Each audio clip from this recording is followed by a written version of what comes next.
Today,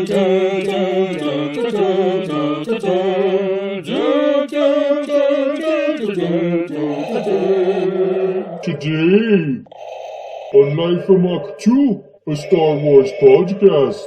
Well, here we are again. If it helps, I got on push. Good. Our first catch of the day. Right now, I feel like I take on the whole empire myself. Imperial troops have entered space. Imperial troops have entered. And if you were with us last week, I promised you a crazy one. And welcome to episode 5 of Live from Ahch-To, a Star Wars podcast. I'm your host, TJ, and I'm wearing a Star Wars t-shirt. Not because I like Star Wars, but because I like talking about Star Wars. So let's talk about Star Wars, specifically The Empire Strikes Back, Star Wars Episode 5, in honor of our 5th episode. Of the original Star Wars films, The Empire Strikes Back is without a doubt my favorite. It's darker, compelling, full of grit, and the rebels suffer a devastating defeat at the hands of the Empire. So today we will be talking about The Empire Strikes Back. What did you like about it? What changes did they make for the special edition? Were they any good? Were they bad? Did you even notice anything? Our first guest today is James Featherington from Orlando, Florida. James, thank you so much for joining us today to talk about Star Wars. So one thing I don't understand about the Empire Strikes Back Special Edition. In the original movie, when R2 is spat out by the big swamp monster, Luke finds R2 in the muck and says, "You're lucky you don't taste very good." And we had a laugh, and that was good. I know exactly what you're going to ask, and that is the line Mark Hamill said he remembers saying. It's a great moment between Luke and R2-D2 using a bit of humor to diffuse an otherwise stressful moment of almost being eaten alive by a terrifying swamp monster. But then they did the special edition, and then Luke runs up and says, "You were lucky to get out of there." That's not a good line. Why did they change it? James, that is a great question, and one of the many details of the special editions I find particularly annoying. Apparently there were several variants of this line in the shooting script. This particular take, approved by George Lucas for the special edition, was Mark Hamill reading straight from the script, instead of the other line, which is infinitely better. The Lucasfilm officials that stated they didn't realize the dialogue was any different until the film was released should have been fired. This doesn't take into account lines that were deliberately changed or added to the special editions. Alert my Star Destroyer to prepare for my arrival. F***ing stupid. Bring my shuttle. That's it right there. Bring my shuttle. Bring my f***ing shuttle. Darth Vader is pissed off. He just lost the Emperor's prize. He's got to go tell his boss, "Yeah, I don't have Luke. Bring my shuttle." I'm sorry, James, that got away from me there. Do you have any other thoughts? Well, last thought I have is when Lando gets on his comlink and sends Cloud City into a panic that more Imperial troops are coming. And he did that deliberately to make the panic. Yes, that was a great diversion. That was a really good move by Lando. There's a guy running with it looks like an ice cream maker.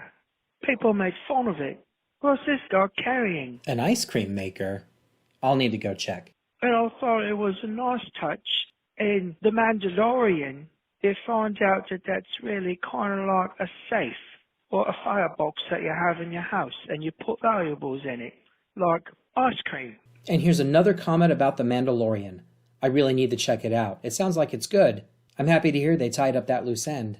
James, you don't sound like you're from Orlando. Where are you from originally? Oh. Okay, well, thank you, James, for calling in to talk about Star Wars. Next on the line, we have Hans Olozowski from Beaver Dam, Ohio.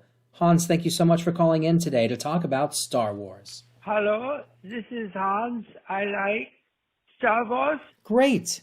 You called into the right show. What are your thoughts on The Empire Strikes Back? The tauntauns, they smell bad, yeah?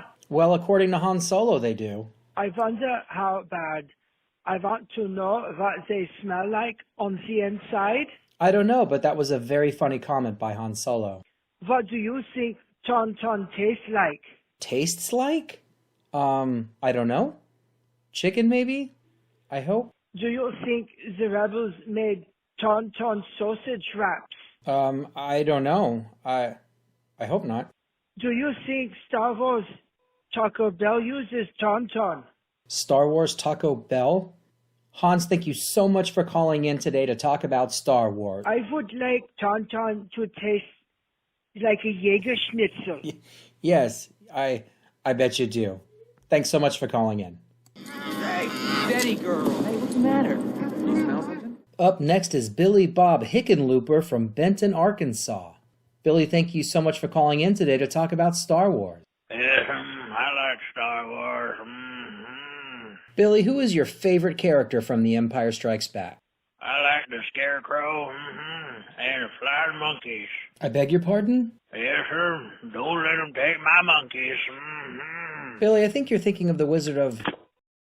okay.